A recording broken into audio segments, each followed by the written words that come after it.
అశోపురం చివటిగూడెంలో community contact programme చేయడం జరిగింది. మన జిల్లా ఎస్పీ శ్రీ రోహిత్ రాజ్ గారు ఒక వినూత్న కార్యక్రమం తీసుకోవడం జరిగింది. చైతన్యం అనే పేరుతో డ్రగ్స్ పై యుద్ధం అనే దాంట్లో భాగంగా ఈరోజు మేము కమ్యూనిటీ కాంటాక్ట్ ప్రోగ్రామ్ ఇక్కడ చేయడం జరిగింది. ఈ కమ్యూనిటీ కాంటాక్ట్ ప్రోగ్రాంలో బయ్యారం ఎస్ఐ సిఏ గారు, అశోపురం సిఏ గారు, బయ్యారం ఎస్ఐ గారు, అశోపురం ఎస్ఐ గారు, కూడా పాల్గొనడం జరిగింది. స్పెషల్ పార్టీ సిబ్బంది కూడా పాల్గొనడం జరిగింది.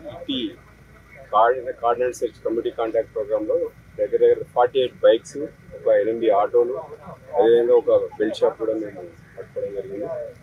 దీని యొక్క ముఖ్య ఉద్దేశం ఏంటంటే డ్రగ్స్ ఏదైతే మన దగ్గర ఇప్పుడు గాంజా అనేది విపరీతంగా ఆగుతున్నారో దాన్ని నిర్మూలించడంలో భాగంగా ప్రజల భాగస్వామ్యం ఉండాలనే ఉద్దేశంతో మా జిల్లా ఎస్పీ శ్రీ రోహిత్ రాజ్ గారు నెల రోజుల పాటు ఒక చైతన్యం పేరుతో వినూత్న కార్యక్రమం తీసుకోవడం జరిగింది. దానిలో భాగంగా మేము చాలా కార్యక్రమాలు చేస్తున్నాం. ర్యాలీలు, రన్లు, బస్ స్టాండ్ చెకింగ్లు, పాన్ షాప్ చెకింగ్లు, రైల్వే స్టేషన్ చెకింగ్లు, కాలేజీలలో స్కూల్లో అవేర్నెస్ ప్రోగ్రాంలు, అదేవిధంగా కమ్యూనిటీ కాంటాక్ట్ ప్రోగ్రామ్ చేయడం జరుగుతుంది. కాబట్టి మేము ఈ సందర్భంగా మేము ప్రజలు చెప్పేది ఏంటంటే మీరు ఈ కార్యక్రమంలో భాగస్వామ్యం అండి.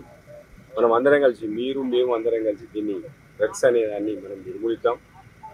కాబట్టి మీరందరూ ఈ సందర్భంగా మరొకసారి నా విజ్ఞప్తిని ఆలకిస్తారని, అదేవిధంగా మాకు సహకరిస్తారని కోరుతున్నాను. తెలుగులో ఫాస్టెస్ట్ న్యూస్ ఇప్పుడు కొత్త అవతారంలో 5 సెకండ్లోనే పూర్తి వార్తా సమాచారం మీ చేతిలో. సోషల్ మీడియా ట్రెండ్స్ మీ కళ్ళ ముందుకే live TV and voice search ఆప్షన్స్తో ఇప్పుడే డౌన్లోడ్ చేయండి. యాప్ లింక్ డిస్క్రిప్షన్లో ఉంది.